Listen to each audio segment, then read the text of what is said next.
Good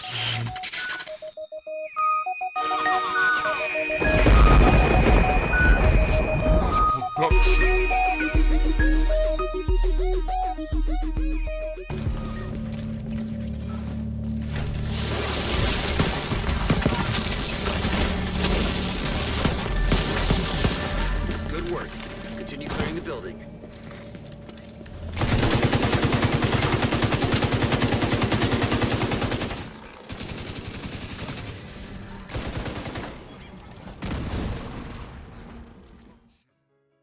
Many content creators have been posting videos emphasizing how good or bad Division 2's title update 6 will be. After the latest state of game, some say they are done with the game, and others are very optimistic about where it's going. I'm one who is optimistic about it personally for many reasons. Firstly, I'm a long-time Division player and really enjoy the concept of the game as a whole. With it being a looter shooter / RPG, it offers all the elements I enjoy in gaming, something that not many games can do. Also, since playing the PTS, I've noticed so many quality of life changes that will directly affect playstyle and build diversity, which is something this game badly needs right now. In today's video, I want to talk about two gear sets that were considered underwhelming and confusing when first released, but now have the potential to offer some of the best build diversity this game has ever seen. I'm talking about Ongoing Directive and Hardwired, gear sets that will allow for all player types from DPS all the way to skill. Now, there have been talks about Ongoing Directive being the new Predator's Mark, and that's definitely true based on what I've played from the PTS, and it's very good to say the least. Predator's Mark was one of my favorite gear sets from Division 1. The Ongoing Directive we have now allows for bleeds to be guaranteed similar to the Pred Mark from Div 1. This is due to the recent changes to Sadist. We are now able to bleed an enemy after every third kill. The Predator's Mark from Division 1 was considered to be too overpowered by many players because all it took was 10 shots, which enabled for multiple bleeds back to back. This version of the set seems more measured, making it balanced so as to not be as powerful like the original, allowing for counterplay in PvP during times where you're not able to cause bleed. Basically, you're not relying on it.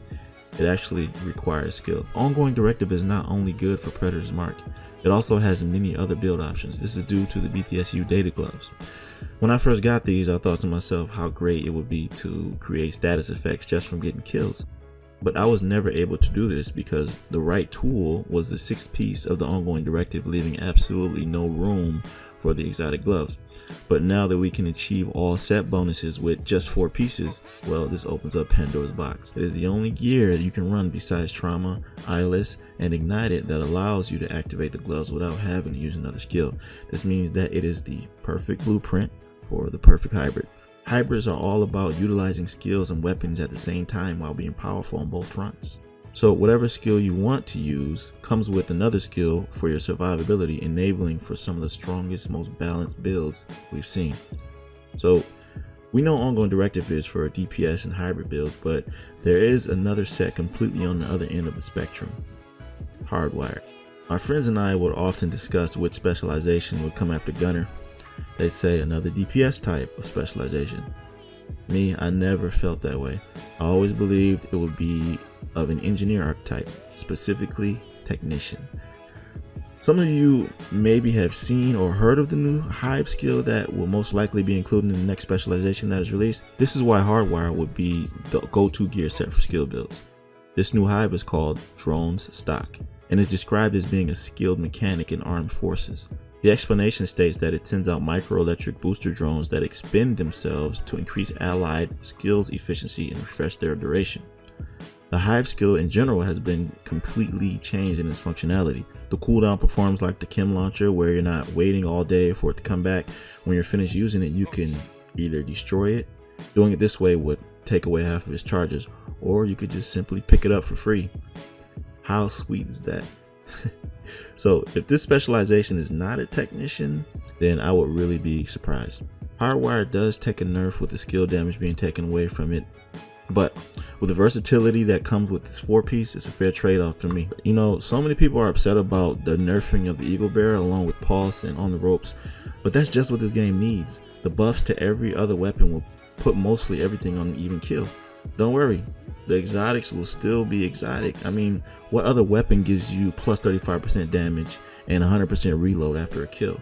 I think players are so used to melting players in 1 second that They believe it's, that's how it's supposed to be.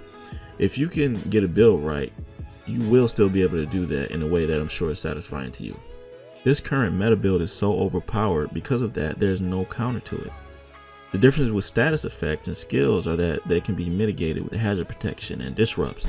Not the same can be said about 3.11.7. So with everything coming in this title update 6, I believe many will return with the hopes that this game will continue to get better in the future. If you enjoyed this video, please leave a like and subscribe for future content. This is all PTS footage of Ongoing Directive and Hardwired. Hope you like it. Be right out.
Appears to have abandoned the location.